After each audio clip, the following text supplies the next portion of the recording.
buenas noches, familia, muy buenas tardes desde América y un saludo a todos los que nos veis en diferido en cualquier hora del día. Como siempre digo, nada más empezamos. Aquí arriba tenéis un enlace en YouTube y en Facebook que podéis compartirlo en vuestras redes sociales y avisar en los grupos de WhatsApp y Telegram que estamos en vivo, porque como hay tanta censura, pues de alguna manera necesitamos vuestra ayuda para poder llegar más lejos y también para que tengan el enlace y lo puedan ver en diferido la gente que quiera. Estamos saliendo a 8 sitios, a los últimos 8 sitios que nos quedan, los demás han sido con strikes censurados o canales eliminados. Y ahora estamos en los Facebook de Luis Manuel Palacios, la Caja de Pandora /vídeo, la fanpage y el grupo La Caja de Pandora. Y de lo que son YouTube, oficiales de Caja de Pandora, tenemos Pandora Misterio, Pandora Salud, Pandora Vídeo y Matrix Pandora. Y luego uno mío de Alberto Vázquez, que está por ahí pululando para tener una copia de seguridad por si las moscas. Entonces, hoy es un vídeo, vamos a decir, educativo, es un vídeo blanco, es un vídeo para que no nos censure YouTube, porque no vamos a decir YouTube nada malo, simplemente vamos a dedicarnos a hablar de hermetismo, de desvelar simbología, y es el tema que hoy toca como materia con Adrián García. Teníamos una que iba de números, pero hemos parado para parar aquí con el tema de la Navidad, el simbolismo hermético de la Navidad. Me ha dicho fuera de cámara Adrián, dice, uy, para esto tenemos 4 horas, pero solo tenemos 1 y pico, con lo cual vamos a aprovecharla y vamos a entrar ya a hablar con él directamente. Hola Adri, ¿qué tal por Andalucía? Hola Luis, pues la verdad es que bien, con solete, aunque estamos en la época del año que estamos, con temperaturas bastante buenas, la verdad, no me puedo quejar. Tú cuando eras pequeño, tus padres que te inculcaban, ¿Papá Noel o los Reyes Magos? Pues en casa éramos más de los Reyes Magos, la verdad, de la tradición, pues más de la... Sí, de la de siempre, vaya. La persa, la de toda la vida, los La Reyes de, to- persas. la de toda la vida, la de toda la vida. ¿Y cuál era tu rey preferido? Pues la verdad es que no tenía ninguno preferido. Iba cambiando en función del año, era un poco chaqueterillo en ese sentido. No quedaba el astrónomo, que el astrólogo, que el de los medicamentos, no importaba. Perfecto. Exacto. Vamos a entrar por materia si quieres, Adri. Vamos por faena para que te dé tiempo de acabar todo lo que quieres decirnos. Y adelante, cuéntanos un poquito. Bueno, pues como bien se ha introducido Luis, es un tema que tiene muchísimo por delante y que, bueno, lamentablemente vamos a poder tocar solo una parte hoy. En todo caso, más adelante podemos abordar todo lo que quede colgado. Pero ya digo que, bueno, que va a ser un programa que supongo que a unos cuantos les va a coger a contrapié porque ni se imaginan lo que hay detrás del simbolismo de la Navidad. Quizás antes de entrar con la presentación, comentar que en realidad todo está fundamentado en una idea central, que es la idea del ciclo de la luz. Esta es una idea que no procede estrictamente del catolicismo o del cristianismo, o si me apuras, de la tradición hebraica, sino que es una idea que procede, como he dicho alguna vez, de la escuela de las eras, del hermetismo, de la escuela invisible. Y hoy vamos a descubrir el por qué esta asociación de la luz con las fiestas de la Navidad y cuán importante es esta asociación, ¿no?, para comprender cómo funcionan las cosas. Entonces, si me permites, voy a compartir pantalla. Vamos a ver. Perfecto.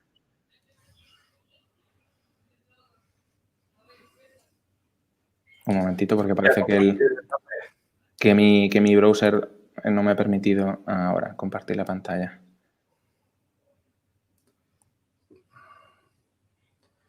Screen. Vale, vamos a ver. No, sí, es que el navegador me había bloqueado la opción de compartir pantalla. Ya está. Ordenador malo. Más bien los gestores. A ver. Vamos a ver. Uy, se ve, pero yo no la tengo enfrente. Vale, ya está. Perfecto. ¿Se ve bien, verdad? Sí, código numérico 3x3, 4x4.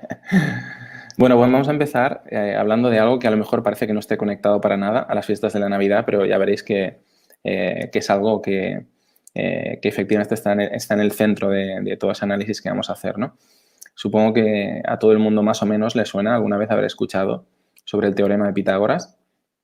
Este señor que, bueno, que aparte de matemático y filósofo, pues bueno, evidentemente pues instituyó una de las escuelas de pensamiento de la Escuela de las Eras más profundas que ha existido y en realidad, pues bueno, sentó las bases de lo que es la sociedad occidental moderna, porque dos de los alumnos de su escuela, que fueron Platón y Aristóteles, en realidad, pues como digo, son los pilares en los que se construye el conocimiento de lo que hoy conocemos como Occidente, ¿no? Entonces, lo primero que voy a comentar, que creo que es de recibo y es algo que mucha gente desconoce, es que el teorema de Pitágoras no era de Pitágoras, es decir, que es un teorema que se conocía mucho antes de Pitágoras, ¿no? Está demostrado que lo conocieron los babilonios, los egipcios, los chinos, como mínimo, y probablemente los hindús.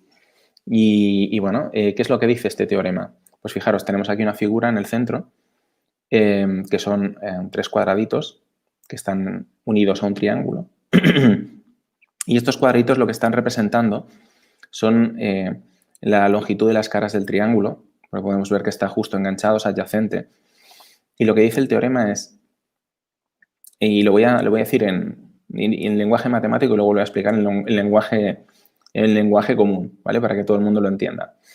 Dice que la suma de los catetos es igual, la suma de los catetos al cuadrado es igual al cuadrado de la hipotenusa, ¿vale?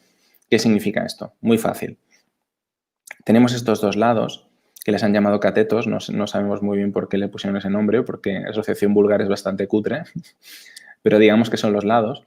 Y luego tenemos, estos dos de aquí arriba, y el de abajo, que en este caso lo he puesto abajo por un motivo, luego lo explicaré, que viene a ser la hipotenusa, ¿vale? Que es, yo en el libro le llamo, en el libro que he escrito y que, bueno, del que procede este diagrama, la revelación de la unidad, le denomino la diagonal para que la gente lo tenga mucho más fácil para comprender, ¿no? Lo que estoy explicando. Entonces, si nos fijamos al lado derecho, tenemos unos números. Yo aquí no he puesto exponentes para que nadie se líe. He multiplicado al 3 por sí mismo, 3 por 3, y luego lo he sumado a 4 por 4. Y esto es igual a 5 por 5. Vale, demostración. Damos abajo y tenemos que 3 por 3 es 9 y 4 por 4 es 16. Si lo sumamos, da 25, que es igual a 5 por 5, ¿no? Con lo cual hemos demostrado el teorema de Pitágoras. Esto se cumple siempre con triángulos que tienen por lo menos un ángulo recto, ¿vale? Es decir, un ángulo que está en posición de 90 grados, como es el ángulo que tenemos aquí entre estos dos lados. Lo interesante de este triángulo, que es el triángulo básico del conocimiento de la escuela pitagórica, y para que os hagáis una idea, los grados más altos en masonería y en otras ramas del hermetismo, es uno de los símbolos más importantes que tienen. Fijaros que si sumamos la longitud de los tres lados, 3 más 4 más 5, es igual a 12. Y este 12 nos debería sonar de algo, ¿no? A ti, Luis, ¿a qué te suena? Luis, ¿estás por ahí? No, No estás preparado para la pregunta, te he disparado bien. No, me estaba bien porque estaba compartiendo, estaba ahí en Facebook. Entonces, si me vuelves a hacer sé que me has dicho a qué te recuerda, no te pero preocupes. Estaba hablando de la suma de los tres lados, del perímetro, o sea, de la longitud de los tres lados. He dicho que sumaba 12. Digo, ya que nos suena este número 12, ¿no? ¿A qué va asociado? A los meses del año. Sí, señor. A los meses del año, a las constelaciones y a muchas otras metáforas que luego vamos a ir comentando, ¿no? Pero que esto tiene un motivo muy importante, que es el paso del ciclo de la luz. Este triángulo que os acabo de mostrar en esta primera diapositiva tiene muchísimas más implicaciones respecto a lo que es la escuela hermética. Lo que pasa es que, como le he comentado a Luis y he comentado al principio, no daríamos abasto hoy para poder comentar todo lo que se puede decir, ¿no?, sobre este arranque de la presentación. Entonces nos vamos a centrar en lo que he comentado, que es el paso, lo que es el ciclo de la luz, ¿no? En realidad, ¿por qué es importante el ciclo de la luz? Bueno, tenemos varios motivos. El primero, estamos hablando de la dualidad, de la polaridad, un tema que hemos estado comentando durante diferentes programas, en el que hemos estado hablando, pues, de distintas formas de entender la polaridad, ¿no?, esa dualidad. Voy a repasar algunas para que quede mejor la idea, quede mejor fijada.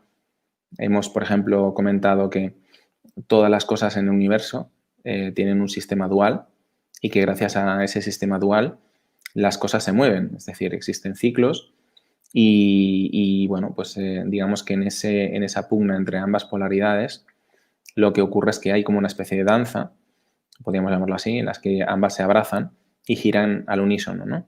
Y que uno de los símbolos que representa esto sería el yin y el yang, que también es un símbolo que hemos analizado en varios programas. Entonces, ¿qué ejemplos podemos encontrar? Pues, por ejemplo, el frío y el calor, la polaridad positiva y la polaridad negativa, tanto a nivel eléctrico como electromagnético. Luego tenemos, por ejemplo, a nivel biológico, la circulación en el cuerpo, que tenemos una que es arterial y la otra que es venosa, ¿no? Que esto nos está indicando la dirección en la que discurre el flujo de la sangre y cómo se va distribuyendo por el cuerpo, ¿no? Etcétera, etcétera, etcétera. Todo lo que nos podamos llegar a imaginar funciona a través de este mecanismo, ¿no? de este mecanismo de la dualidad. En este caso, lo que vamos a ver es ese triángulo que hemos observado en la primera diapositiva, lo vamos a ver en función mistérica y teniendo en cuenta el ciclo de la luz, teniendo en cuenta que ambas polaridades serían pues el día completo y la noche más oscura, ¿no?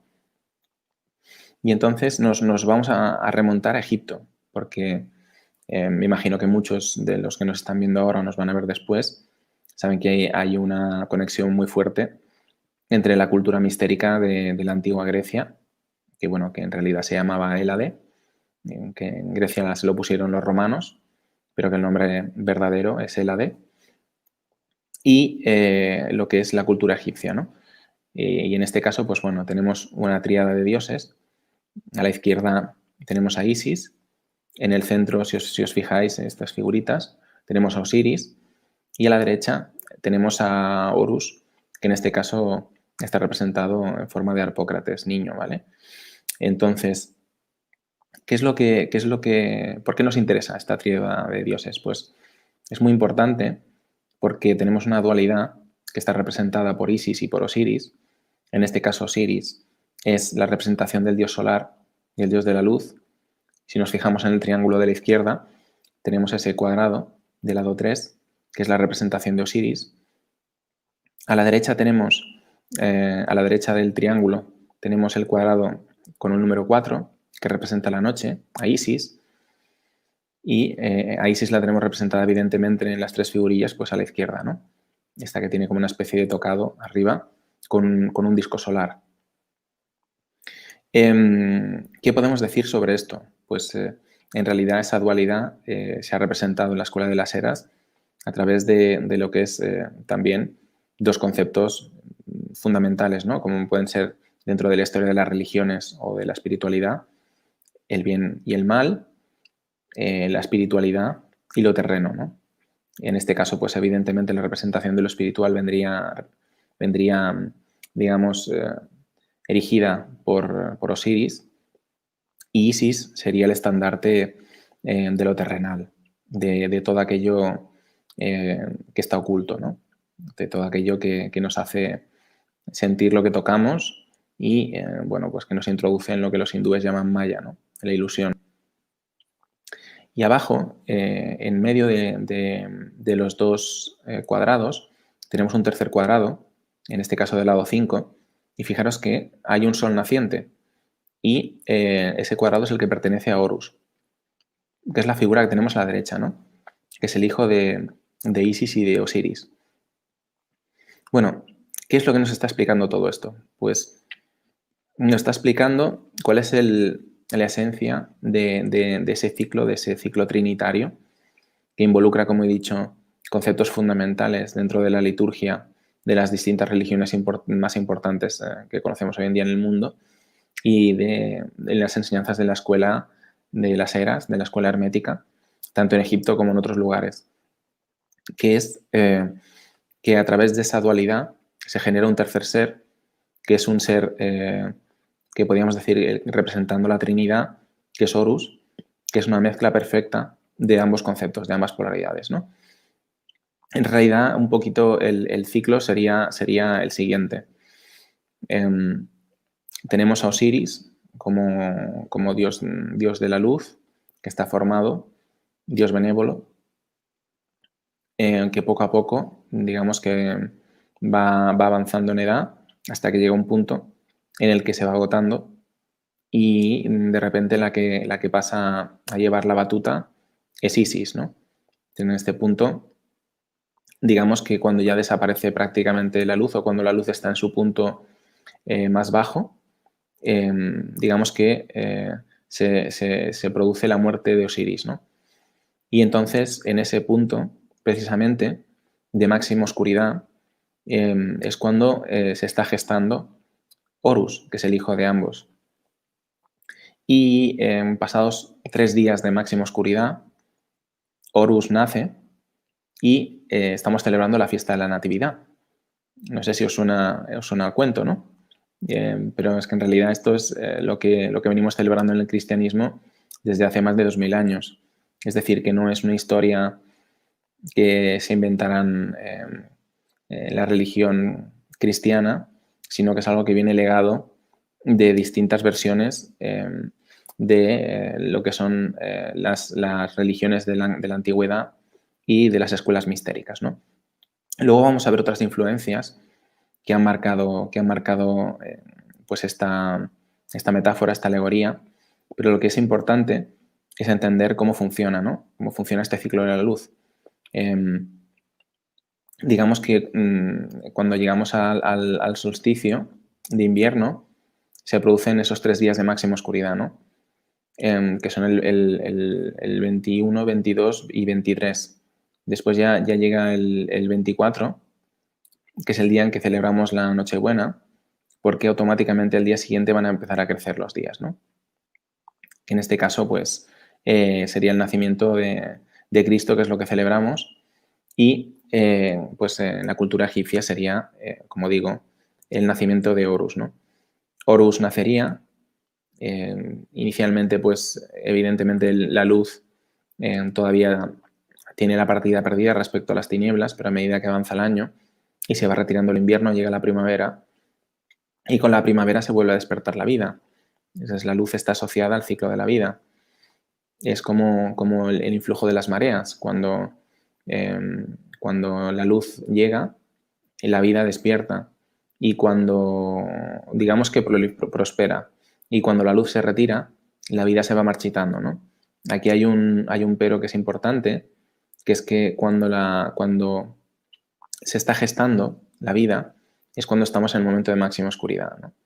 Las semillas crecen en un entorno de máxima oscuridad y todos los seres vivos lo hacen así. Cuando los seres humanos se están gestando, están en la matriz de sus madres y por lo tanto están en un entorno de oscuridad, ¿no? En un entorno, digamos, muy protegido, en el cual pues la semilla puede ir creciendo para llegar a un punto en el que nazca y por lo tanto ya necesite la luz del sol para prosperar, ¿no? Y este es el caso, por ejemplo, de las plantas también. Nosotros plantamos una semilla en la tierra y esa semilla necesita de un periodo de gestación y una vez ha conseguido pasar ese periodo de gestación con una correcta nutrición, en este caso sería pues de agua, de los nutrientes de la tierra y de otros nutrientes que tienen que ver pues con la naturaleza de la noche, pues esa semilla germina y en el momento en que traspasa la frontera, el umbral de la capa de tierra que la separa de esa profundidad y de esa oscuridad, automáticamente necesita la luz del sol para poder prosperar, ¿no? Entonces, pues bueno, tenemos por un lado, el nacimiento, la germinación y por otro lado, la prosperidad, ¿no? Y Horus está en medio de esas dos energías. El tema es que cuando Horus va avanzando, va creciendo, a medida que avanza la primavera, esa energía solar llega a un punto en el que tiene, digamos, el momento cumbre, ¿no? Que sería el solsticio de verano. En ese momento, Horus se transforma en Osiris y toma el relevo del padre, ¿no? Y este sería un poco el ciclo, digamos, repetitivo que tiene que ver con la escuela de las eras y que explica este triángulo mistérico que estábamos observando hace un momento, ¿no? Y bueno, y todo esto, ¿qué importancia puede tener, no? Vamos a avanzar un poquito más, vamos a imbuirnos en la liturgia de la religión cristiana, de sus orígenes. Ahora estamos viendo un símbolo, que es el símbolo del crismón, así se le llama. Fijaros que a la izquierda se ve una letra alfa, a la derecha una letra omega, y después digamos que las otras líneas que vemos son dos letras también del alfabeto griego. Por un lado tenemos la letra chi, que es esta X que hay aquí, y por otro lado tenemos esta letra que parece una P, ¿no? Tendría la forma de una P actual, pero que en realidad es la forma del Ro, ¿no? Que sería la letra R del alfabeto griego, ¿no? Y esto se lee de tal forma que se pronunciaría algo así como Har. Y este Har, pues resulta que no es ni más ni menos que Horus, que es el hijo de Isis y de Osiris. Es decir, que el símbolo principal del cristianismo está fundamentado en el misterio del nacimiento de la luz, ¿no? Y esto es muy fácil, es muy evidente, porque como comento, lo podemos encontrar en el misticismo cristiano, en el sentido en que, por ejemplo, cuando Jesucristo muere, pues está 3 días metido en la cueva, ¿no? Digamos, en un lugar oscuro, y al tercer día resucita, ¿no? Y esto es evidentemente una alegoría, una metáfora que nos está explicando cómo funciona el ciclo de la luz. Y por eso en Navidad lo que estamos haciendo es celebrar la natividad de Jesucristo, la natividad de Horus, del niño solar, del niño divino. Estamos celebrando el nacimiento de la luz, es la natividad de la luz, ¿no? Es el reinicio del ciclo de la luz y por lo tanto es el cambio de marea que nos va a traer una prosperidad distinta dentro del ciclo de la vida. Fijémonos ahora en la siguiente diapositiva. En esta lo que tenemos es el cuadro, yo creo, conocido por la mayoría, que es del gran Leonardo da Vinci. Un cuadro que encierra muchísimo misterio, también digno de un programa por sí mismo, pero que hoy solo lo he mostrado por un motivo, y es que tenemos a Jesucristo y tenemos a sus 12 discípulos, ¿no? Que en realidad, ¿qué son esos 12 discípulos? Pues esos 12 discípulos son las 12 constelaciones, las 12 partes del cielo en las que, digamos, está representado el movimiento del año, el movimiento de la luz, ¿no? Y Jesucristo estaría en el centro, que representaría, cuando hablamos de las constelaciones en este caso, sería una representación del propio Sol, ¿no? Y ahora vamos a ir viendo un poquito más cómo esto se desarrolla, ¿no? En realidad es exactamente el mismo caso que el de las 12 tribus de Israel o los panteones de los dioses que son 12, ¿no? Como por ejemplo el panteón de los dioses griegos o de los dioses romanos que son 12, que la aclaración que tengo que hacer aquí es que todas aquellas religiones, aquellas culturas que han sido politeístas de forma, digamos, exotérica, es decir, de puertas hacia afuera, en realidad de puertas hacia adentro, en la escuela de los misterios, eran 100% monoteístas. Pero lo que pasa es que el monoteísmo era algo que estaba reservado a aquellas personas que eran capaces de comprender desde un punto de vista más elevado algunas verdades que debían de ser analizadas, ¿no? Y debían de ser, pues bueno, interiorizadas de una forma mucho más profunda. Vamos a ver la siguiente diapositiva. Esto es un dibujo de un ave mitológica, que es el ave fénix, que en realidad está representando exactamente lo mismo. Es decir, el ciclo del ave fénix es ese ciclo en que el ave va creciendo hasta que llega un punto en que envejece y finalmente combustiona, ¿no? El ave fénix combustiona y una vez ha combustionado se convierte en cenizas y de las cenizas renace de nuevo, vuelve a salir el huevo y vuelve a nacer el ave fénix, ¿no? Evidentemente es exactamente el mismo concepto simbólico cíclico que hemos venido comentando hasta ahora, ¿no? Es el ciclo de la luz, es el ciclo que nos explica la polaridad, el movimiento incesante de la marea entre la luz y la oscuridad, entre la vida y la muerte, entre el nacimiento y la prosperidad, ¿no? Y en esta diapositiva lo que observamos es un cuadro muy bello de Sandro Botticelli, que en este caso, pues evidentemente, el nacimiento de Jesucristo, ¿no? Esto es una especie de representación del Belén tradicional, del pesebre. Nosotros le llamamos Belén precisamente por la ciudad donde supone que nació Jesucristo, según la liturgia cristiana, ¿no? Luego contaré qué significa Belén. Y en este pesebre existen diferentes elementos que nos llevan constantemente a esa alegoría trinitaria. En primer lugar tenemos a José y a María, que son el padre y la madre, ¿no? Que vendrían a ser la representación fijándonos en la escuela mistérica egipcia, de Osiris y de Isis. Mientras que Jesús sería el Horus, ¿no? El niño solar que ha nacido de ambos y que es la representación de la perfección en la tierra. Otros dos elementos que están incluidos dentro del pesebre son la vaca o el buey, según qué tradición se lea uno. En realidad no tiene mucha importancia que sea uno o el otro porque representan exactamente lo mismo. Y el asno. Aquí hay una explicación que va a ser un poquito más compleja, pero bueno, la vamos a simplificar y otro día entraremos más en detalle. En realidad todos los elementos que existen en el pesebre aluden a constelaciones del cielo, ¿no? Aluden al movimiento de esa luz, al movimiento cambio entre la luz y la oscuridad durante el año que hemos comentado antes. Entonces el buey o la vaca lo que está encarnando es la constelación de Tauro, que es la representación de lo terreno, de la parte más material, más terrenal, ¿no? Mientras que el asno es algo como bastante sorprendente, ¿no? En realidad el asno es una representación de la constelación de Cáncer y es algo poco conocido por muchos, así que bueno, creo que hoy va a ser un dato que a lo mejor algunos van a agradecer, ¿no? Comprender qué hace un asno metido en el cuadro, ¿no? Y en este caso la constelación de Cáncer, porque hubo una época, hace varios milenios, en el cual se asoció el nacimiento de Cristo a la constelación de Cáncer. Y entonces, precisamente el asno viene a representar esa asociación simbólica entre la constelación de Cáncer y, como digo, el nacimiento de Cristo, ¿no? En este caso, ¿qué es lo que representa el asno? Pues evidentemente nos está llevando a la parte espiritual.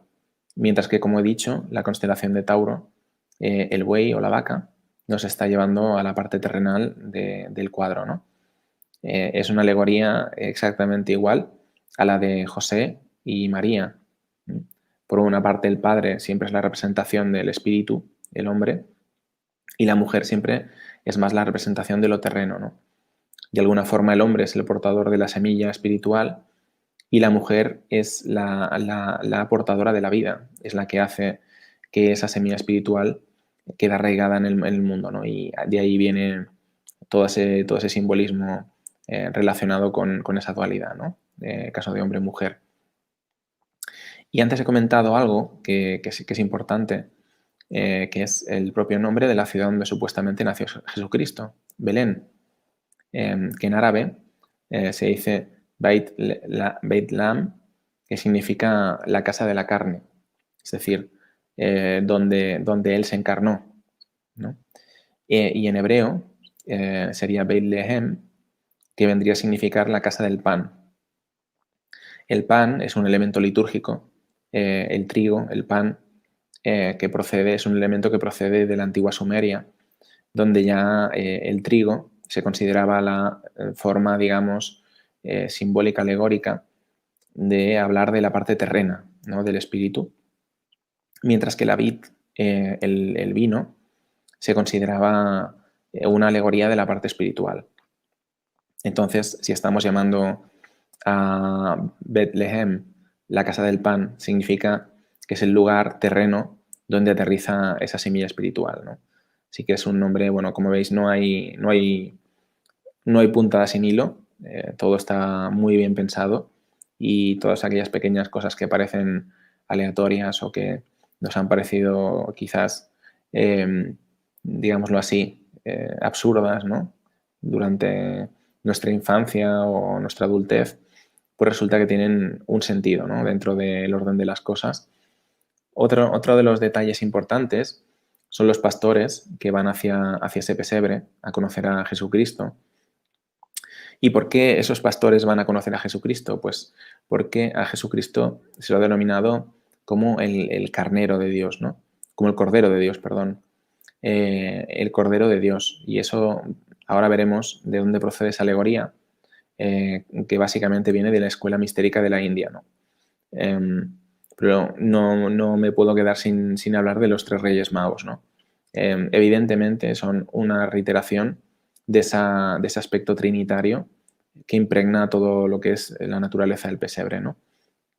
En este caso ya digo que no voy a poder entrar a analizarlo en profundidad porque no es el día como para estar solo hablando de este tema, ¿no? Sí decir que precisamente que uno de los reyes magos sea, pues, digamos, africano, pues tiene unas connotaciones importantes respecto a la escuela mistérica, ¿no? Y estaría asociado a la naturaleza terrena de las cosas y tiene mucho que ver con las vírgenes oscuras que encontramos en el norte de España y en el sur de Francia, y que en realidad son una prolongación del culto a Isis, ¿no? A la diosa egipcia que hemos estado hablando antes. Así que es muy interesante, como os digo, el tema del pesebre, pero vamos a avanzar un poquito más porque nos ha quedado colgado el tema del cordero, ¿no? En este caso, tenemos a la izquierda una representación del dios hindú del fuego, de la luz, que es Ignis, que me imagino que os sonará la palabra Ignis, porque ígneo es, digamos, ignis, ignio, son los prefijos latines, del latín, procedentes del latín, que nos están hablando del fuego, ¿no? De algo combustible, de algo que emite luz, ¿no? Y fijaros que el dios Ignis está montado encima de un carnero. Un carnero que es la versión adulta ¿de qué? De un cordero, ¿no? Es decir, Ignis sería la versión adulta del dios solar. Estaríamos hablando de ese Osiris, de la Trinidad egipcia, mientras que el Cordero de Dios, que lo tenemos a la derecha, que es esa alegoría del cristianismo, vendría a ser el dios solar recién nacido, ¿no? Ese Horus que se acaba de encarnar. Y por lo tanto ya estamos viendo dos influencias muy importantes del cristianismo, ¿no? Por un lado, la escuela egipcia y evidentemente pues, la escuela griega arcaica, y por otro lado también estaríamos viendo influencias de la India, ¿no? de la escuela mistérica de la India. Cabe decir que la liturgia cristiana está impregnada en todos sus aspectos de estas escuelas mistéricas, ¿no?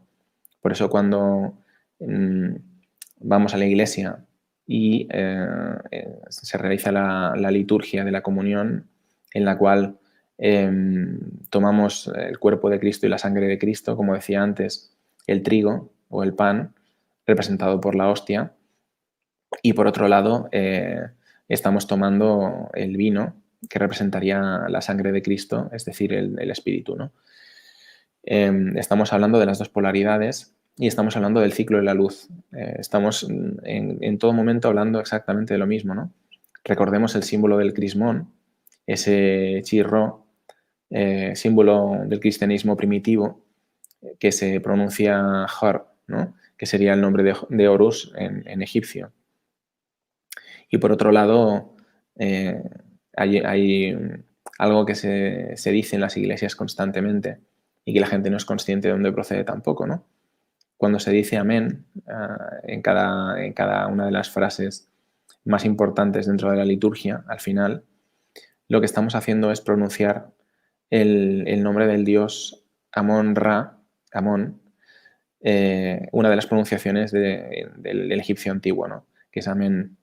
Y por lo tanto estamos cerrando el círculo, es decir, que toda la liturgia cristiana está fundamentada en esas dos escuelas mistéricas, ¿no? Como bien he comentado antes.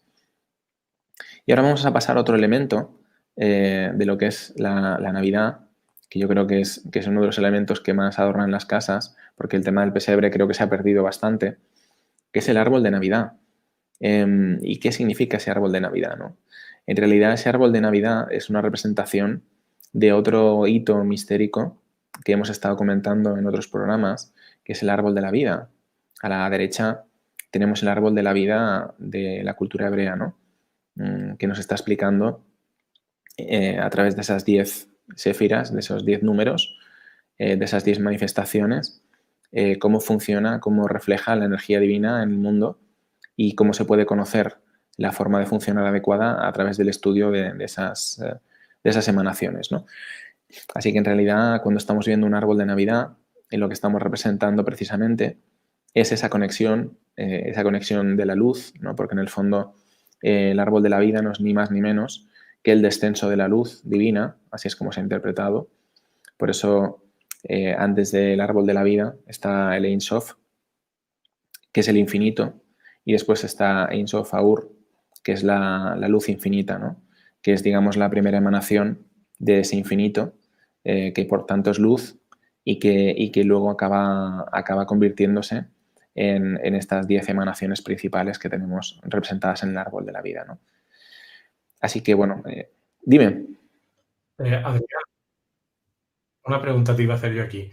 El día del encendido del árbol, para que esa luz venga, tendría que ser el día 21. Claro, que es el sería lo solsticio. ideal, sería lo ideal. Eso sería lo ideal. Hoy no vamos a hablar de los elementos de la liturgia de la Navidad hebrea, el Hanukkah, porque ya digo que nos llevaría mucho, pero también hago un comentario que es que la Navidad hebrea, uno de los elementos principales, es la menorá, pero no la menorá que estamos acostumbrados a ver todos en las películas o bueno, que estamos asociados a la imagen del candelabro de las 7 ramas, ¿no? Sino que la menorá que se utiliza en Hanukkah es una menorá que tiene 9 ramas, ¿no?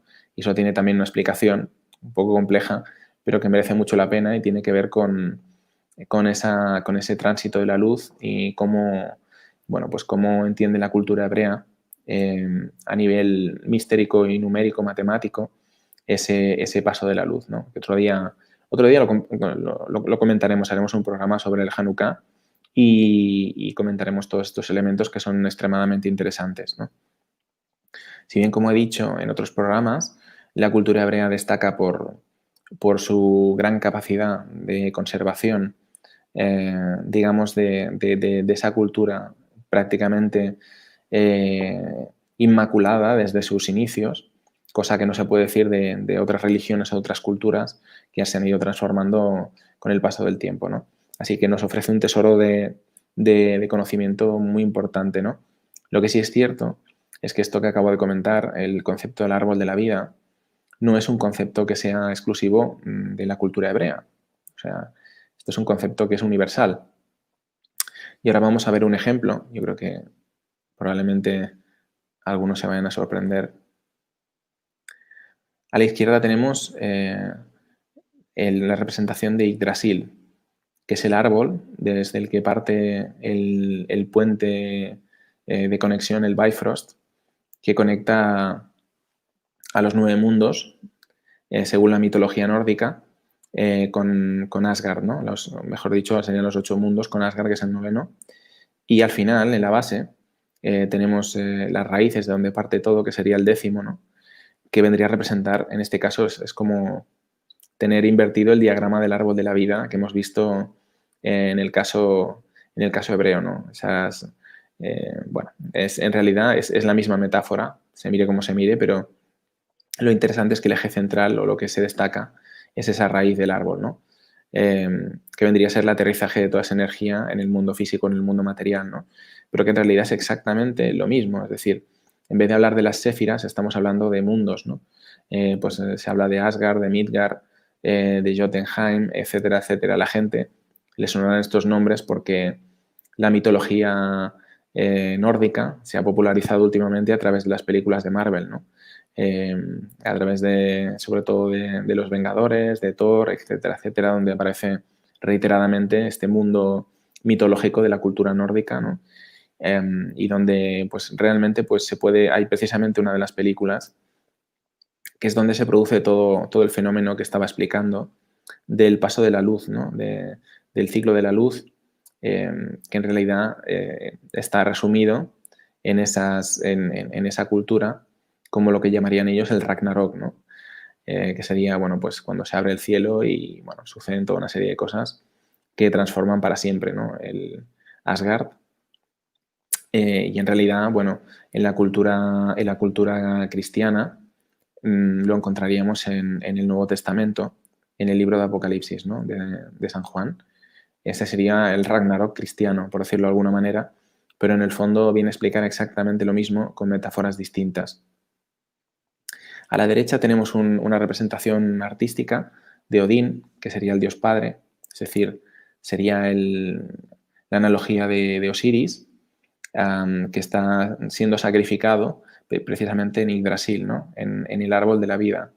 O sea, es decir, tenemos una mezcla entre lo que sería la liturgia hebrea con el árbol de la vida y por otro lado, pues bueno, pues ese ciclo de la luz que hemos visto en la Trinidad egipcia, ¿no?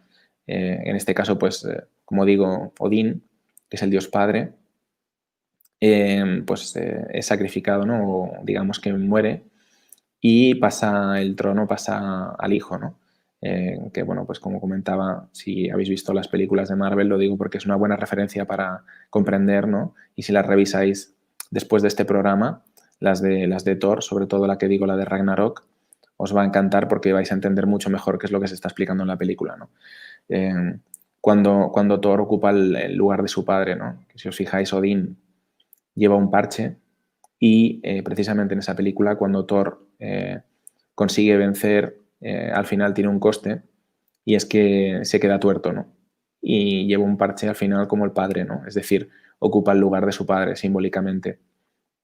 Y este es un poco digamos, en este caso, la forma de pasar el testigo del padre al hijo, ¿no?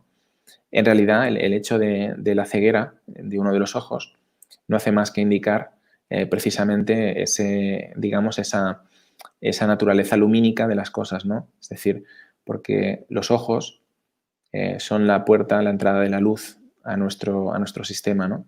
Es la forma en que nosotros vemos, en la que nosotros interpretamos esa luz que tenemos a nuestro alrededor y, pues bueno, pues el hecho de que uno de los ojos sea mutilado, lo que nos está explicando es el movimiento en ese ciclo de la luz. Entonces, bueno, como comento, el movimiento del ciclo de la luz, ¿no? Volvemos a aterrizar con ese tema, que es con el que hemos iniciado. Y como ya sabéis, pues bueno, pues la Tierra gira desde su eje y por un lado llegan los rayos del Sol, ¿no?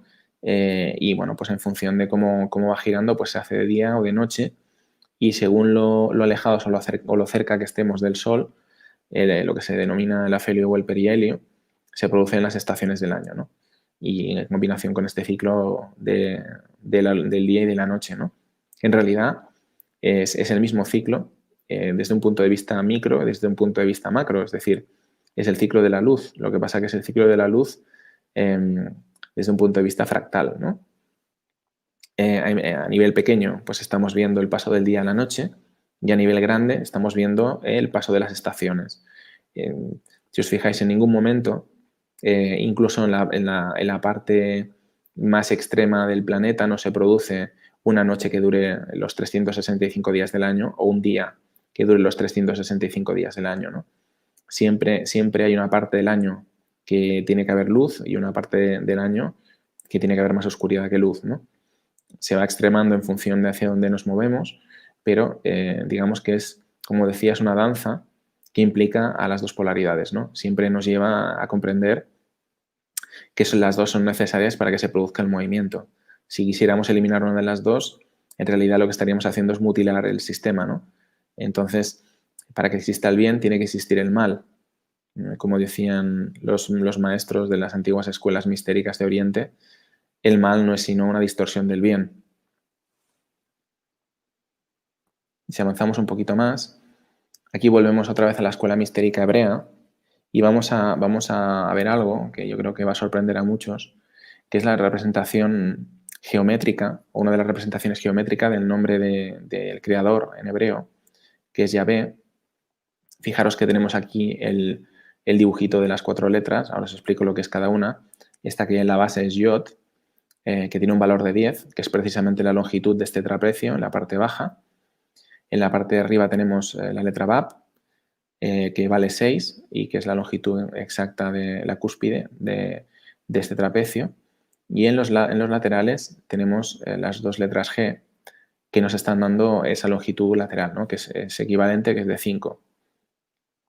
Pues si os fijáis, aquí tenemos el tocado del faraón Ramsés II, pero que vamos, que podríamos haber cogido el tocado de cualquier faraón de la cultura egipcia.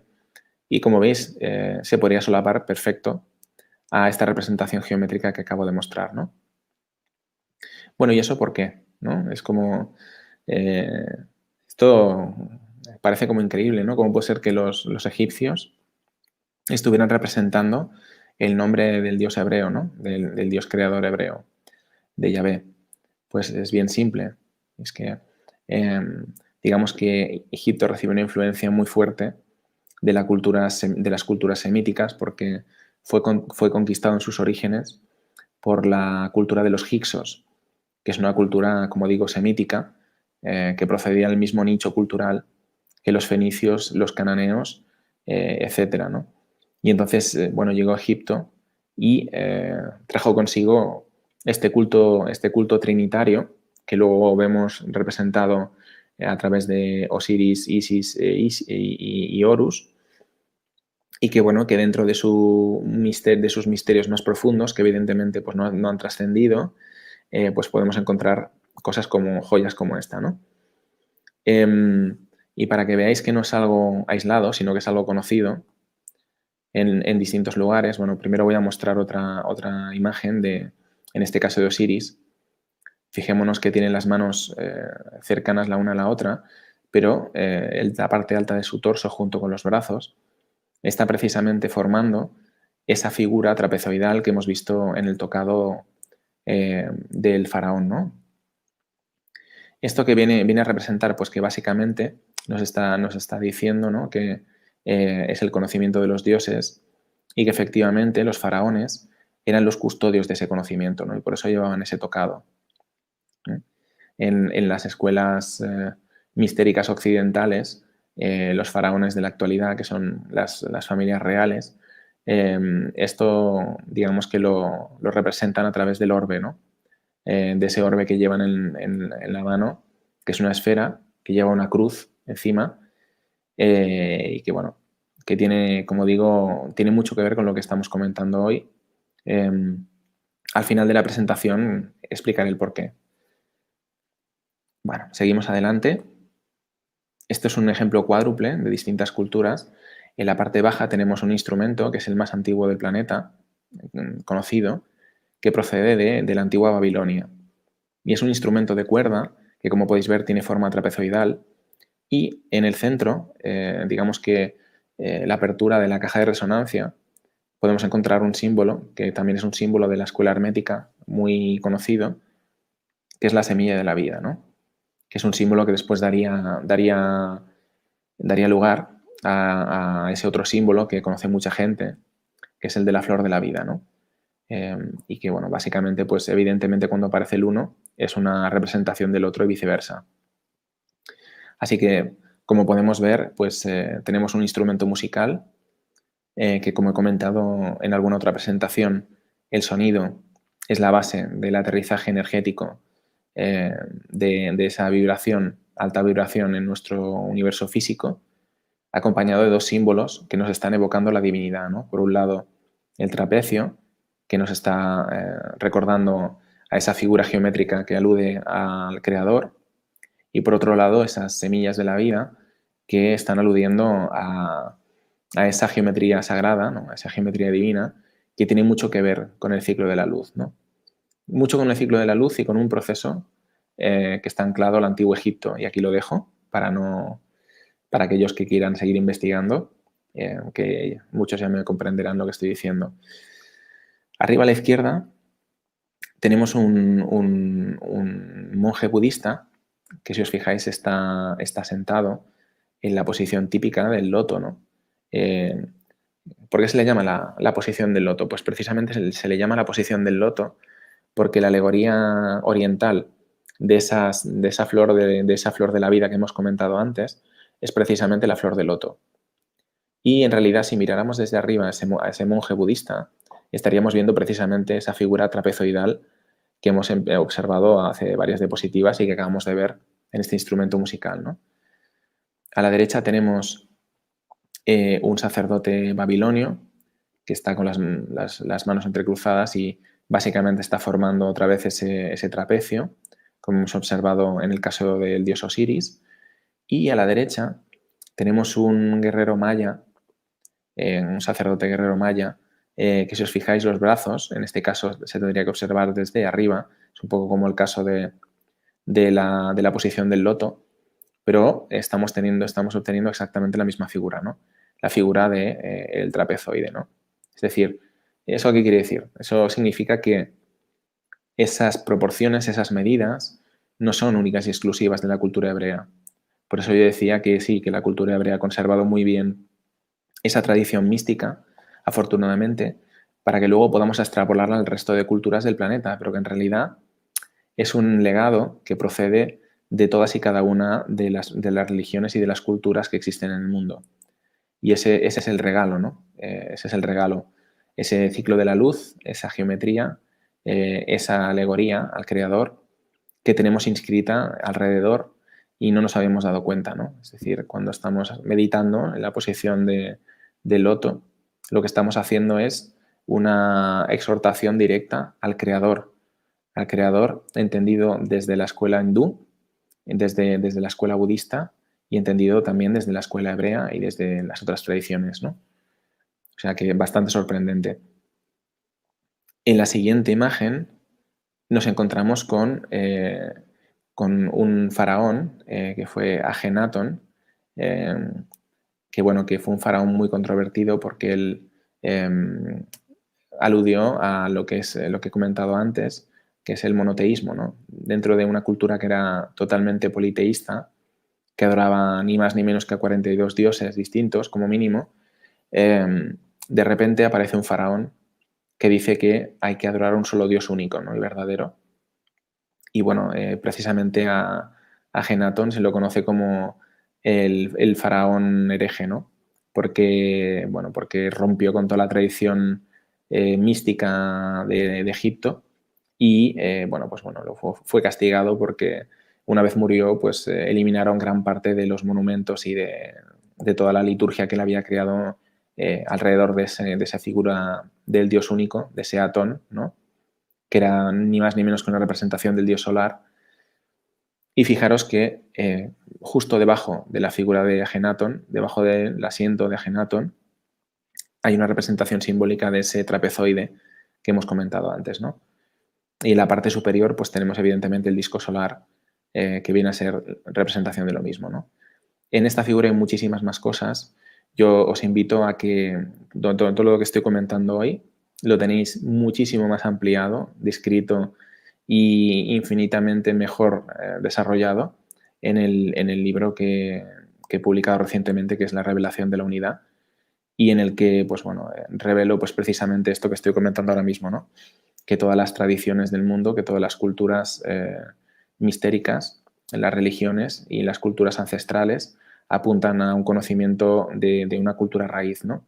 Que estaría, digamos, habría legado su conocimiento en tiempos remotos a todas las culturas que actualmente conocemos como las culturas antiguas, ¿no?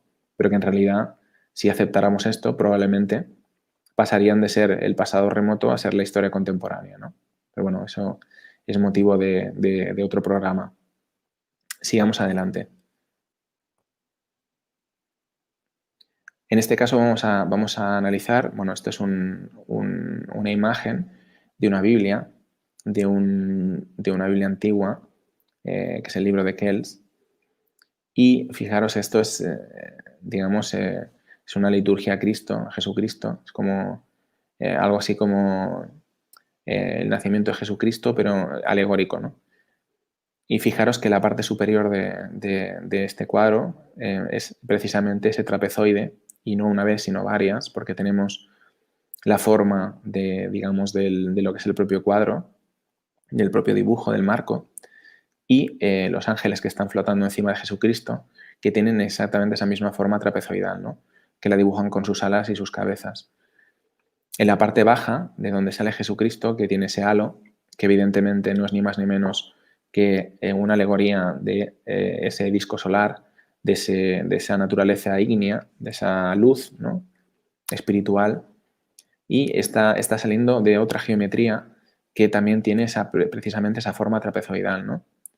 Entonces, pues bueno, como he comentado antes, en este caso lo que se destaca del dibujo, primero es que estamos hablando de liturgia cristiana, es decir, que ya hemos trascendido esas culturas antiguas que veíamos antes, es decir, estamos hablando de historia mucho más cercana, y por otro lado, estamos viendo una reiteración del mismo símbolo, ¿no? Que eso alude al concepto de fractalidad que he comentado antes, ¿no?, a repetición de la forma, algo muy importante, digamos, en la comprensión profunda de todo esto, ¿no? En el centro de lo que hemos comentado hoy se produce un fenómeno de repetición también, que es ese ciclo de la luz, ¿no?, que constantemente pues, nos lleva de la luz a la oscuridad y finalmente a la luz de nuevo, ¿no? Y esto vendría a ser un poco una reiteración de lo mismo, pero desde otro punto de vista, mucho más profundo. Aquí vamos a ver una explicación más al detalle de esa figura, de esa representación geométrica, de esas 4 letras del nombre del creador en hebreo, que como ya hemos visto proceden de distintas culturas del mundo, que no solo están adscritas a la cultura hebrea. Y fijémonos que a la izquierda, prácticamente exactamente con la misma inclinación que esos 2 lados del trapecio, tenemos lo que es el eje de rotación de la Tierra en función de la luz solar, ¿no?, de cómo nos llega la luz del Sol. En el caso del eje terrestre, pues el grado de inclinación es de 23,44 grados, y en el caso de la figura que alude al creador son 23,57 grados, es decir, una diferencia muy, muy, muy pequeñita, ¿vale? Y más teniendo en cuenta la antigüedad que tiene, digamos, este símbolo, ¿no? Es un símbolo, como veis, multipropuesta, ¿no? No solo nos ha explicado pues, diferentes geometrías que hemos encontrado en culturas de la Tierra, sino que ahora pues, bueno, nos está explicando cómo funciona la llegada de la luz a nuestro planeta, ¿no?, a través de, digamos, la geometría alegórica de esa manifestación de lo que es el concepto del creador, ¿no?, en la cultura hebrea y en otras culturas. ¿Y esto qué nos está contando? Pues básicamente nos está contando exactamente lo mismo que hemos visto hasta ahora. Es decir, la figura del creador está totalmente asociada a la llegada de la luz a nuestro planeta, ¿no?, a ese ciclo entre la luz y la oscuridad, entre el bien y el mal, entre la vida y la muerte, entre la polaridad, ¿no?, esa dualidad que cuando está en equilibrio forma la Trinidad y nos otorga a ese niño solar, ¿no? Y ahora vamos a ver alguna representación de esto que estoy comentando. En primer lugar, pues bueno, tenemos aquí a 2 sacerdotes egipcios. En el caso de la derecha tenemos una representación de un faraón y a la izquierda un sacerdote. Y fijémonos que llevan en los brazos, el faraón lleva un pilar, que es un pilar fundamental de la cultura egipcia, que es el pilar Yet, que de alguna forma no se comprende muy bien lo que es la arqueología convencional, pero ahora os voy a explicar bien lo que significa, ¿no? Y está totalmente en coherencia con lo que hemos visto hasta ahora. Como podéis ver, en la parte superior del pilar existen 2 protuberancias que están aludiendo a las 2 polaridades, ¿no?, a esas 2 polaridades que hemos estado comentando hasta ahora.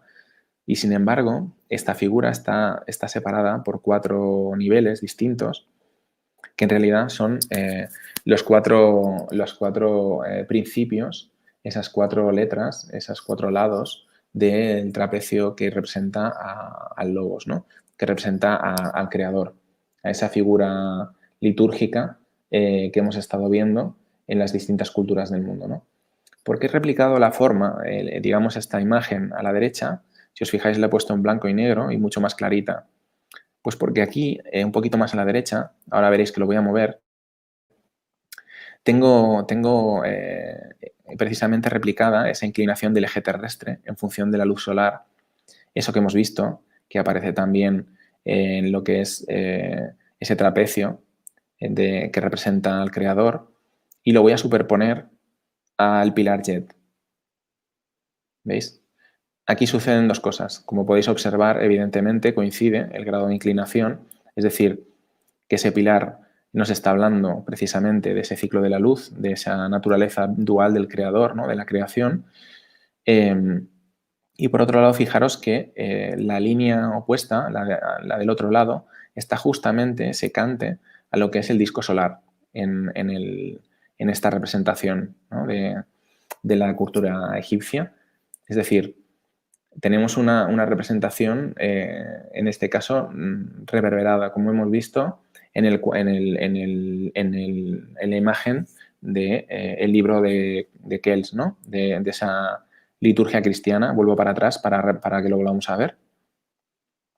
Estábamos viendo aquí el trapecio repetido en distintos niveles y cuando llegamos aquí, pues estamos viendo el mismo concepto repetido en distintos niveles, ¿no? Porque tenemos la inclinación del eje de la Tierra, es decir, esa figura geométrica representada por el creador, y al mismo tiempo esa inclinación nos está representando el ciclo de la luz, y ese pilar jet, que tiene dos polaridades, que nos está hablando precisamente de ese movimiento dual que viene separado por esas cuatro partes, ¿no? Que son esos cuatro lados del trapecio, que finalmente, como podemos ver, la línea opuesta, secante, nos está marcando el disco solar, ¿no? Es decir, que todo nos lleva hacia el mismo lugar. Todo el conocimiento apunta hacia el mismo origen, hacia las mismas fuentes, ¿no? Ahora vamos a ver otro ejemplo que viene de una cultura muy distinta, pero que lo he puesto porque creo que es de recibo que entendamos que no importa, lo repetiré las veces que haga falta, a qué cultura vayamos a analizar del planeta, que en todas vamos a encontrar el mismo tipo de representaciones, exactamente igual, ¿no? En este caso lo que tenemos aquí es el símbolo del hijo de Odín, de ese Horus norteño, ¿no? Del martillo de Thor. Y precisamente este es una representación del martillo de Thor que se encontró no hace muchos años, enterrada, y que es muy, muy significativa porque es extremadamente rica en su simbolismo, ¿no? Entonces vamos a repetir el proceso que he hecho yo hace un momento en el otro diagrama, y vamos a llevar, si no se nos cuela el PowerPoint, esta inclinación del eje terrestre hacia este triángulo de la figura, y como podéis observar coincide exactamente, es decir, no hay ni una pequeña desviación. Este triángulo que tenemos aquí en la figura de la izquierda, como se puede observar en la derecha, es exactamente el eje de inclinación de la Tierra en función del Sol, ¿no? Por lo tanto, este martillo de Thor es una exhortación a lo mismo, a la llegada de la luz a la Tierra. Es decir, que nos estamos enfrentando exactamente al mismo fenómeno que hemos visto en el Antiguo Egipto, ¿no? Hay otro símbolo de la cultura que se ha asociado a la cultura nórdica por el movimiento de la Segunda Guerra Mundial, el nacionalsocialismo, ¿no? Que se produjo especialmente en Alemania, pero que es un símbolo que no lo he puesto aquí para que luego no nos censuren en YouTube, porque es uno de los símbolos que podría provocar que el vídeo fuera censurado, ¿no? Cosa bastante absurda, porque es un símbolo milenario que procede de muchos lugares en el mundo, y es la esvástica, ¿no? Lo que se llama la cruz gamada. Y es un símbolo que, como ya he comentado en otros programas, está intrínsecamente asociado a lo que hoy en día se conoce como estrella de David, ¿no? Lo que ocurre que, bueno, pues la cultura contemporánea está muy bien diseñada para que apartemos la mirada de todo aquello que es importante, ¿no? Este también sería el caso, por ejemplo, del número 13, que se ha estigmatizado, ¿no? Con películas de terror, etcétera, y que, sin embargo, pues está apuntando a misterios muy importantes, ¿no? Como hemos comentado antes. Por ejemplo, el cuadro de Leonardo da Vinci de la Última Cena, o todo el tema del movimiento de las constelaciones, ¿no? Que son esos 12 sectores del cielo con ese eje central, que es ese 13º elemento, que en este caso pues representa a Jesucristo y que, bueno, pues que en la cultura hebrea, por ejemplo, hay dos palabras que representan al número 13. Una es Ejad, que significa unidad, y la otra es Ahavá, que significa amor. ¿Vale? Entonces, amor y unidad, 13 más 13 dan 26, que precisamente son esas 4 letras que hemos visto representadas en el trapezoide, que es pues esa figura simbólica de Yahvé, ¿no? En la cultura hebrea y del creador para todo el resto de culturas, ¿no? Así que, bueno, esa cruz gamada, esa figura que tenemos estigmatizado hoy en día en nuestra cultura occidental moderna, pues es un símbolo que está representando precisamente ese movimiento de la luz solar, ese movimiento, ese ciclo, ¿no? Incesante entre la luz y la oscuridad. Y si lo tuviéramos aquí en pantalla, esas patitas que tiene la cruz, básicamente lo que están dándole es movimiento, le están dando dinamismo al símbolo, ¿no? Y es un símbolo que, como digo, se puede encontrar en culturas tan diversas como, por ejemplo, la cultura de los nativos americanos en Estados Unidos, las culturas orientales, como podría ser Japón o Corea, y, bueno, pues otras culturas del mundo, ¿no? que nos sorprendería bastante el hecho de ver la esvástica, ¿no? Y que entre ellas supuestamente pues no están conectadas, ¿no? Desde un punto de vista ancestral. No es ni más ni menos que otro símbolo que procede precisamente de esa cultura raíz que he mencionado antes, ¿no? Y es por ello que todo este conocimiento ha sido encriptado a través de las distintas religiones y culturas de la Tierra, ¿no? Y por eso, pues, todo este simbolismo navideño, que en el fondo es una liturgia, una festividad de la Natividad de la Luz, ¿no? Del ciclo de la luz, y por lo tanto estamos celebrando el monoteísmo, ¿no? Incluso aquella gente que se considera atea no lo sabe, pero está celebrando el monoteísmo, tal y como se ha celebrado durante miles y miles de años, que nos está explicando cómo funciona el ciclo de la luz, ¿no? Y por eso el martillo de Thor pues encaja a la perfección con ese pilar jet que hemos visto en la figura egipcia anterior, ¿no? Vamos a avanzar a la siguiente diapositiva. Y en este caso tenemos a un monje budista, ¿no? Que está en posición evidentemente de loto. Las piernas ya no las vemos aquí porque están cubiertas por esa, digamos, vestidura de monje que le tapa, ¿no? Pero evidentemente ya sabemos que las tiene cruzadas y que forman un trapezoide. Después tenemos dos elementos más muy importantes. El primero es cómo va a encajar este eje, ¿no? de inclinación de la Tierra con la figura de este monje budista. Si os fijáis, no es solo los hombros y el cuerpo, sino que el corte tangente de las orejas, ¿no? Nos está mostrando cómo sigue adelante ese grado de inclinación, ¿no? Cómo se ha dibujado la figura, cómo se ha tallado en función de este concepto, ¿no?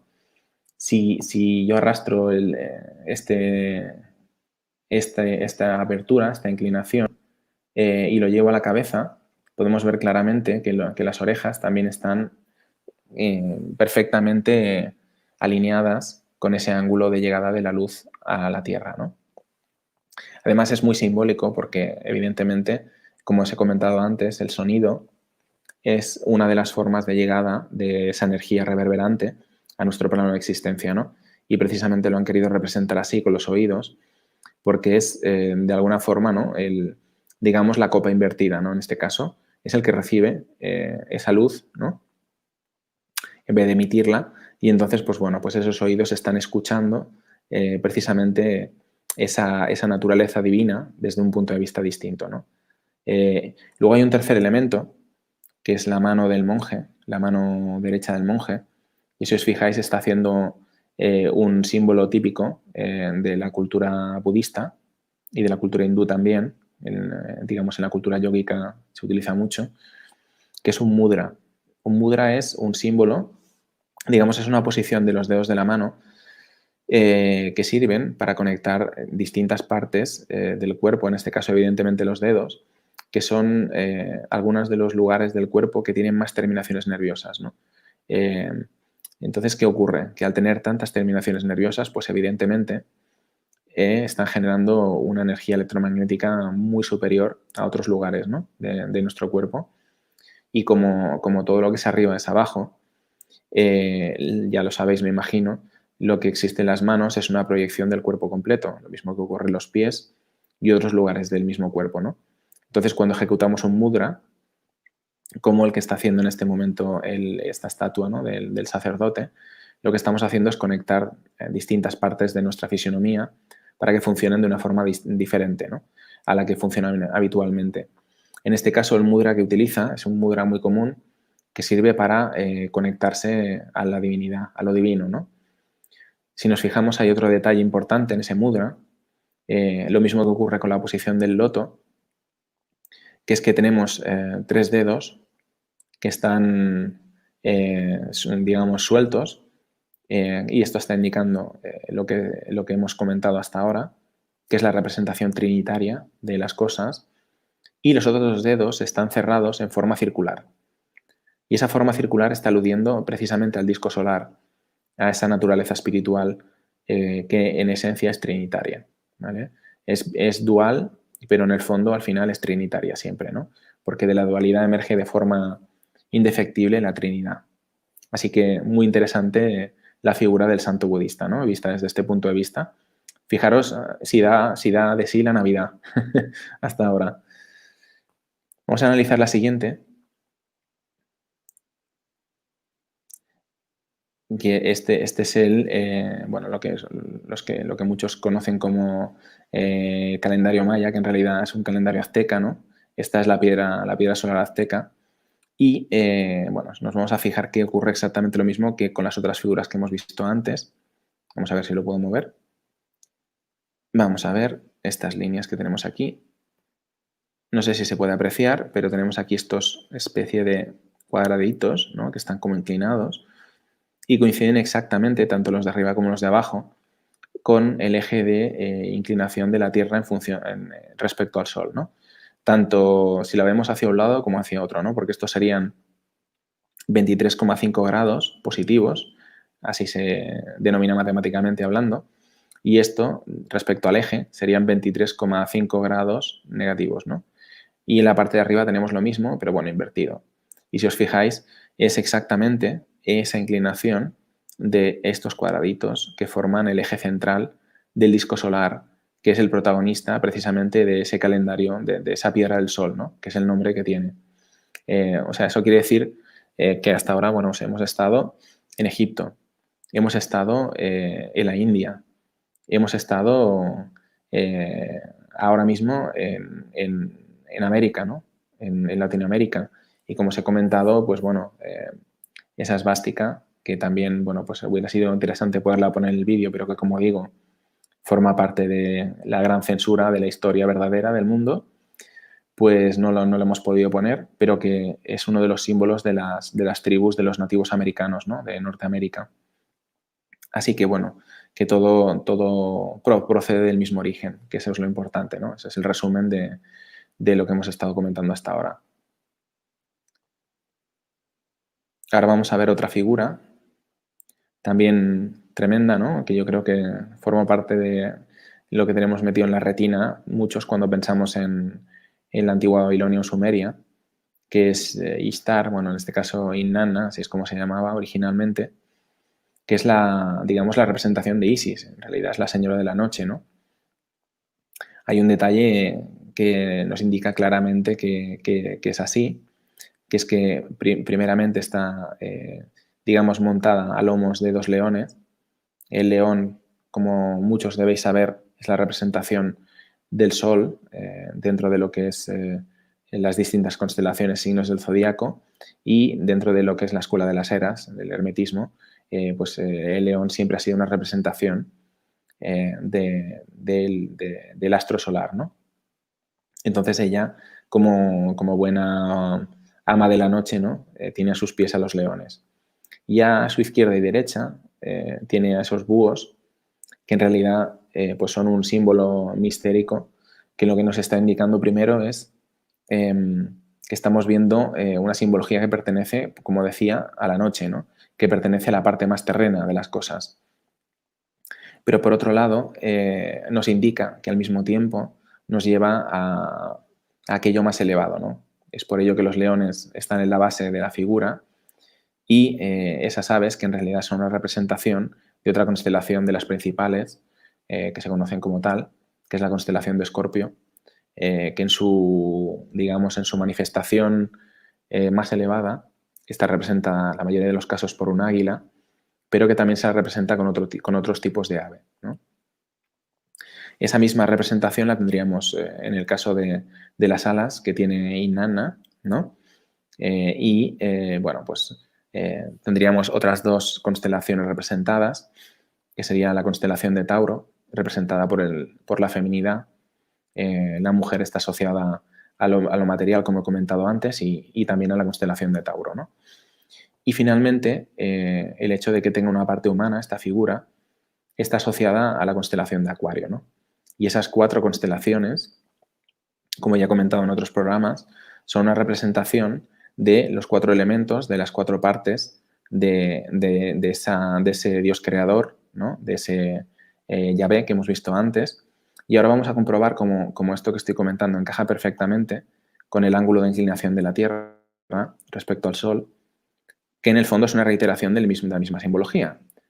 Vamos a coger la figura de Inanna y fijaros cómo corta perfecto desde la parte de la cabeza hacia las alas, el torso, las alas y hacia abajo, ¿no? En realidad es reiterativo porque podríamos coger este mismo grado de inclinación y llevarlo a los brazos, ¿no? La apertura de los brazos respecto a los hombros, y estaríamos obteniendo el mismo tipo de encaje perfecto, ¿no? En el lado derecho y en el lado izquierdo. Hay mucho más en esta figura, evidentemente, pero creo que con lo que he comentado hoy hay suficiente, ¿no? Hay mucha información sobre la que reflexionar. Adrián, Dime.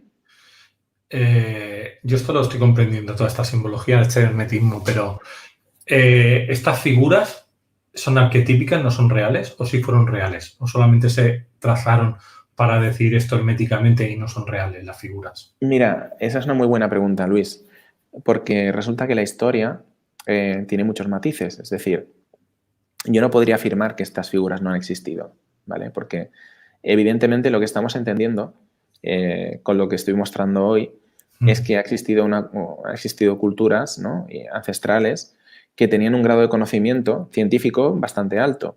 Entonces, de la misma forma que estaban conociendo todo esto que estoy comentando y otras cosas mucho más interesantes que hoy no puedo comentar, ¿por qué no iban a conocer, por ejemplo, pues otro tipo de ciencia, ¿no?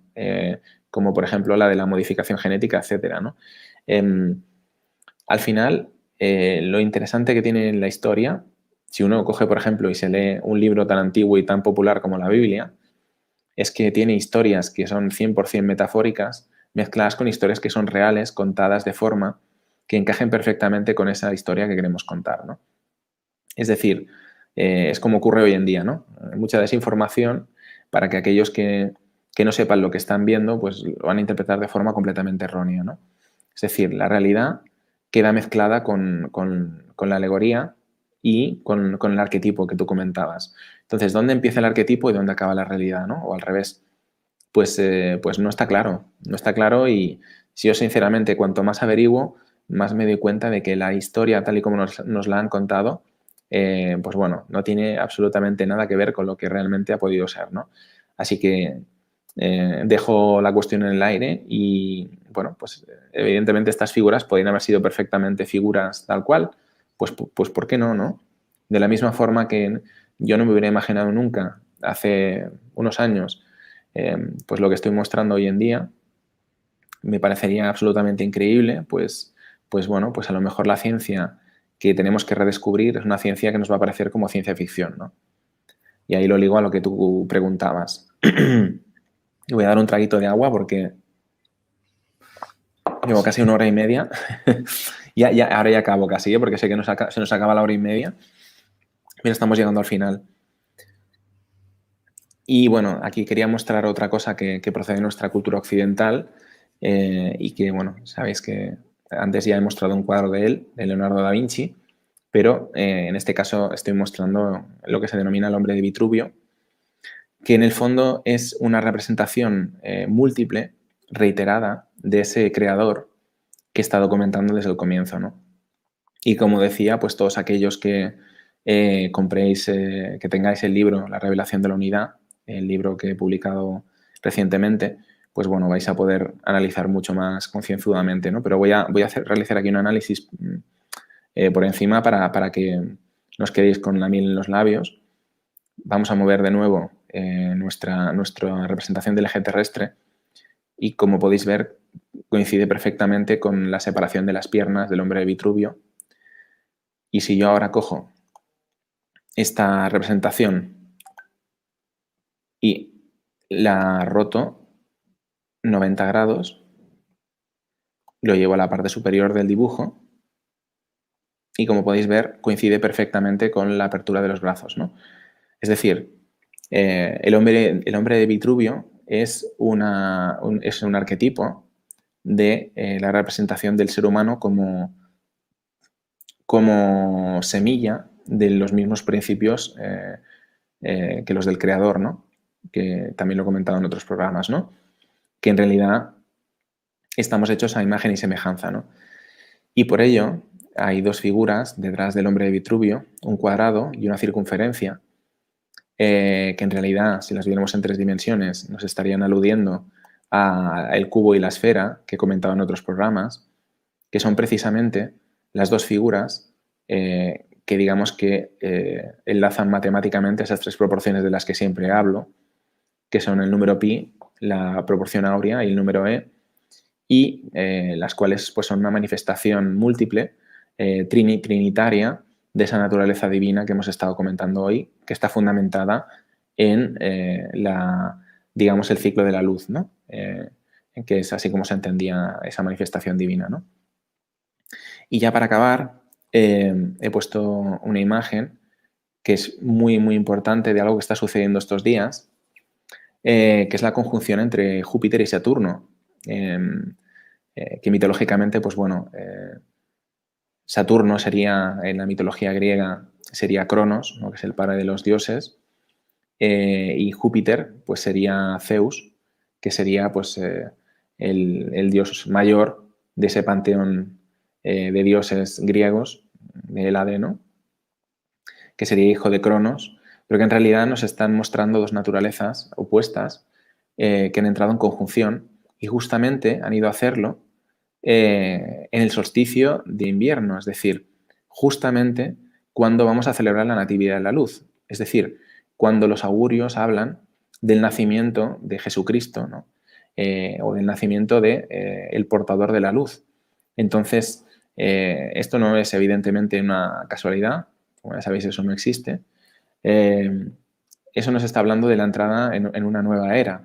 Es decir, este hecho astronómico, si queréis astrológico también, son inseparables lo uno de lo otro, nos está explicando algo que desde un punto de vista mistérico nos lleva a entender que el solsticio, este solsticio de invierno va a traer el nacimiento de una nueva era, ¿no? Y no es algo que se haya producido hace, como dicen, 400 o 800 años, porque la última vez que pasó ocurrió en un 8 de marzo. Es decir, está ocurriendo exactamente en el solsticio de invierno, ¿no? La verdad es que no he tenido tiempo para mirar cuándo ocurrió exactamente en esa fecha, pero estoy convencido que fue en el cambio de era la última vez que hubo un movimiento muy importante a nivel humano, social y cultural, ¿no? Para la raza humana. Así que estoy convencido que estamos en el albor de una nueva era, en el albor de algo que se ha estado gestando hasta ahora y que va a empezar a nacer, ¿no? A partir de ya. De hecho, estamos notando ya las contracciones y por eso hay tanta agitación en el mundo, ¿no? Porque las contracciones están trayendo a esa nueva vida, esa nueva luz de ese ser que se ha estado gestando en oscuridad y que está pidiendo a gritos salir adelante y marcar el comienzo de una nueva era.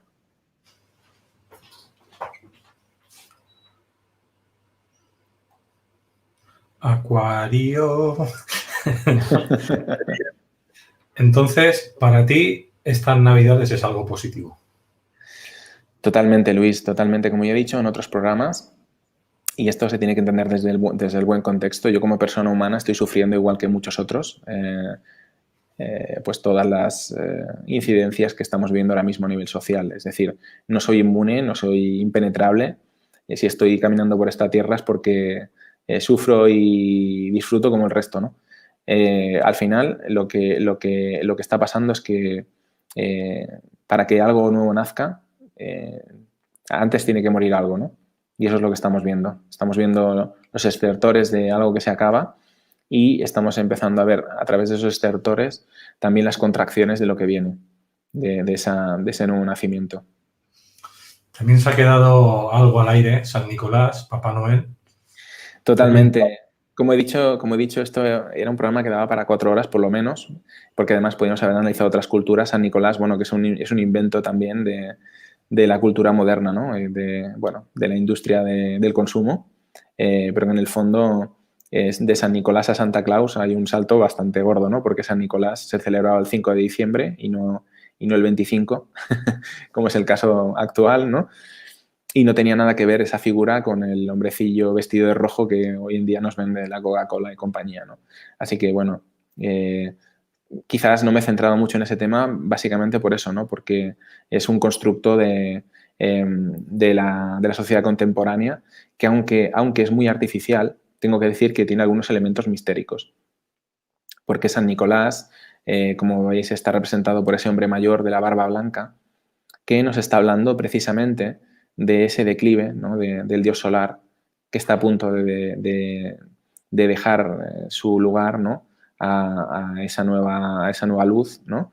Y que por eso pues lo tenemos una vez al año y bueno, etcétera, etcétera, ¿no? Hay una serie de elementos más como el color rojo, que tampoco es algo baladí en esa figura, que no es algo que han escogido porque sí, ¿no?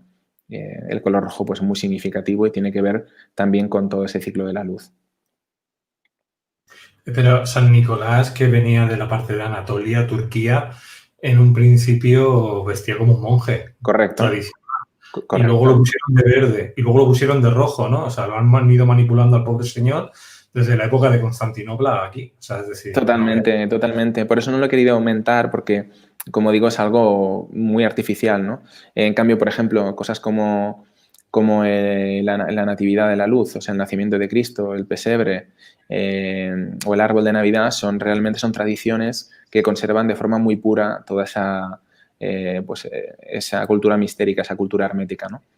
Así que, bueno, pues por ello me he centrado en eso y si quieres un día podemos hacer un programa sobre Hanukkah, que también puede ser muy interesante para todos aquellos que son creyentes de la cultura hebrea, ¿no? De la religión hebrea, o sencillamente para todos aquellos que estudian Cábala y les pueda interesar el tema, que yo creo que también da mucho de sí.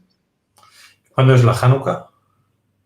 Pues mira, ahí me has pillado. Sé que más o menos coincide, o sea, se acerca en fechas, pero ahora mismo no lo tengo fresco. O sea, me centro más, a lo mejor, en ese análisis. Me ha interesado más cómo funcionan a nivel numérico y a nivel simbólico en otros aspectos, ¿no? Que no tanto en el tema de fechas. Pero bueno, ya te digo que es muy rico el tema. Vale, por aquí tienes una pregunta que te dice Miguel. ¿Existe alguna relación entre los 23,5 de inclinación de la Tierra y algún número irracional, pi, phi, etc.? Pues la verdad es que no me lo he planteado per se, porque en realidad me da la sensación que sencillamente en este caso realmente lo que se ha ido a buscar es, como digo, esa parte simbólica de la llegada de la luz al planeta, ¿no? Y entonces creo que a veces, rizar el rizo tanto no es tan así, aunque sí que es cierto, como he comentado, que todos los fenómenos se producen a través de una embonación de esas 3 proporciones. No necesariamente siempre en todo lo que vemos se va a manifestar una de ellas de forma clara. Bueno, nos han dicho que este año fue del 10 al 18 de diciembre, que ya ha pasado el Hanukkah, o sea que tienes un año para preparártelo. Perfecto, pues mira, el año que viene, en vez de hablar de la Navidad, hablaremos de Hanukkah. Pero ves, que ya sabía yo que eran fechas muy, muy cercanas, o sea, básicamente están muy, muy enganchaditas. Y tenemos desde México a Raúl que dice, debido a la conjunción del 21 de diciembre, lo atribuyes al nacimiento del sol. ¿No así hubiera sido el 21 de junio, ciclo de caída del sol? No, no. Estamos hablando de la gestación y nacimiento. Es decir, si hubiera sido en junio, estaríamos hablando del clímax, estamos hablando de otra era, ¿no? Estamos hablando de que llegamos al momento cumbre e inicio del declive, ¿vale? Aquí lo que vamos a catar ahora mismo es el nacimiento de algo nuevo. Precisamente por eso estamos en periodo de oscuridad, ¿no? Y si te fijas, ahora mismo la sociedad está reflejando precisamente eso, ¿no? Esa oscuridad máxima y esos estertores de muerte final para poder dar a luz a algo nuevo. Y luego recordar a la gente, tenéis en Amazon o en otras librerías La revelación de la unidad, el libro de Adrián García. En Amazon, si podéis entrar y hacer una reseña positiva si ya lo tenéis y habéis empezado a leerlo. Nos haríais un favor. Y por otro lado tenéis los datos en la descripción del vídeo de Adrián. Tenéis la página web, adriangarciabuena.com, el correo, el Facebook y otra página web del libro. Y luego recordaros que en aulaspandora.com tenéis la masterclass que se hizo, las huellas matemáticas de la civilización raíz, que también tenéis un enlace por si queréis verlo durante todo el año. Podéis comprarlo y verlo durante todo el año. Y nada, ya para, no sé si es enero o febrero, pues haremos alguna cosita nueva con Adrián. Y yo tengo que editar un curso que ahora en las Navidades, cuando haga el parón, tengo que meterme con uno que se llama Matemáticas Bélicas. Te lo tengo ahí, voy a empezar a editarlo ahora cuando sea el parón. Y nada, aprovecharé ya para tenerlo ya todo listo. No sé si quieres comentar algo más, Adrián, de la parte técnica. No, de la parte técnica no, sencillamente, bueno, pues dar las gracias a todos por estar ahí, que creo que al principio hoy no lo he comentado, pero me gusta siempre comentar que esto es un trabajo en equipo, ¿no? Que estamos todos aquí en sinergia y que es muy importante el apoyo que están dando a Pandora, ¿no? En momentos como los de ahora, que la censura es tan heavy y, bueno, van cerrando canales día sí día también y que bueno, pues que compartan los vídeos todo lo que puedan, porque al final creo que se está realizando una labor muy importante y esa labor no se debe perder, ¿no? Debe continuar adelante. Cuando vuelvan a abrir mi canal, pues volveré a resubir lo que no se ha podido subir en estas semanas para que el contenido, si no me cierran ese canal, perdure años. Porque ya sabemos que últimamente uno lo censuran y no sabe por qué. Por ejemplo, el de Luis Palacio lo censuraron con un vídeo antiguo y que estaba en privado. O sea, no estaba al público.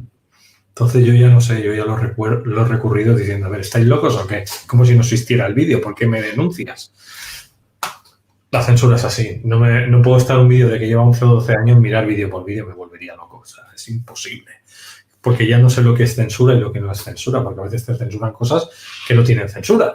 Y a veces cosas que tienen censura no te las censuran. Entonces uno se vuelve loco, no sabe lo que hace bien y lo que hace mal. Esperemos que la conjunción esta que viene ahora en enero del 21, que es la negativa, ahora ha venido la positiva, que era la 21 de diciembre, que es la entrada a la nueva era, la que viene el 21 pase ya y nos dejen tranquilos con la censura, porque ya estamos abajo del todo y ahora solo falta escalar hacia arribita durante 2 o 3 años, ir ahí escalando poquito a poco hasta que en el 2025, entre la nueva cuadratura, que esa sí que va a ser algo especial, algo más positivo de lo que coincido contigo, Luis. Yo creo que en 2025 vamos a vivir un cambio muy importante, pero creo que ese cambio se va a producir de forma progresiva a partir de ya. Este año 2021 se va a empezar a despertar una nueva conciencia. Aunque parezca que hasta ahora, pues bueno, esa nueva conciencia ha estado ahí, creo que debido a todo lo que estamos viviendo, ¿no?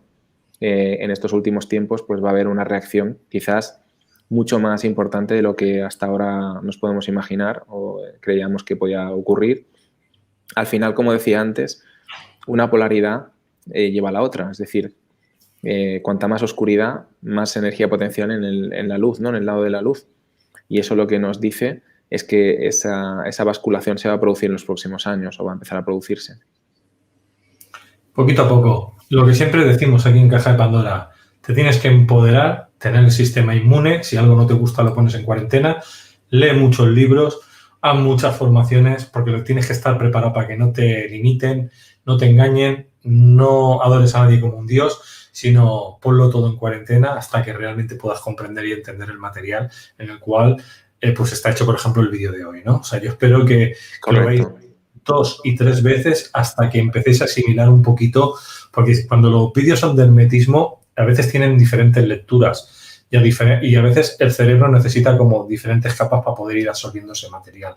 Entonces, familia, ahí os lo dejo, podéis ver este vídeo las veces que queráis y los anteriores. El domingo también puse el de las matemáticas áureas, el número 2. Tengo que poner de aquí unos días el número 3 y ahí me paro. ¿Cuántos me faltaban? 4 y 5, ¿no? Y luego el 6 en aulas, ¿no? ¿Era así? Correcto. Vale, pues tengo hasta el 3 que me ha pasado Adrián modificado, quiero decir arreglado, que se ve mucho mejor que los que teníamos antiguos. Y ya tenéis la primera, la segunda parte para que la puedan hacer y luego los vídeos anteriores de esta serie que vamos haciendo cada 15 días, más los monográficos tertulia que se hacen en el programa de Enigmas y Misterios con Xavi, que este fin de semana también estuvo ahí con Raúl, estuvieron los dos mano a mano hablando de también diferentes temáticas, en la que la red era el tema oficial. También podéis entrar a ese vídeo y yo lo puse entero también en Instagram, por si queréis seguirlo ahí, también lo tenéis. Pues muchas gracias y muy buenas noches. Muy buenas noches, Adri. Felices Muchas gracias, Luis. Buenas noches y que acabéis de disfrutar buenas fiestas. Feliz Navidad a todos. Feliz fiesta de la Natividad de la Luz. Ahí está. Y yo mañana cierro esta semana con un vídeo que será a las 8 de la noche, es una tertulia y hablamos del pinchacito, ese famoso pinchacito. No os lo perdáis porque me cerrarán todos los canales. Los médicos. Luego nada más acabe lo borraré en todas partes. No ha existido ese vídeo. O sea que vamos fuerte. Muchas gracias, Adrián. Muy buenas Gracias a ti, Luis. Buenas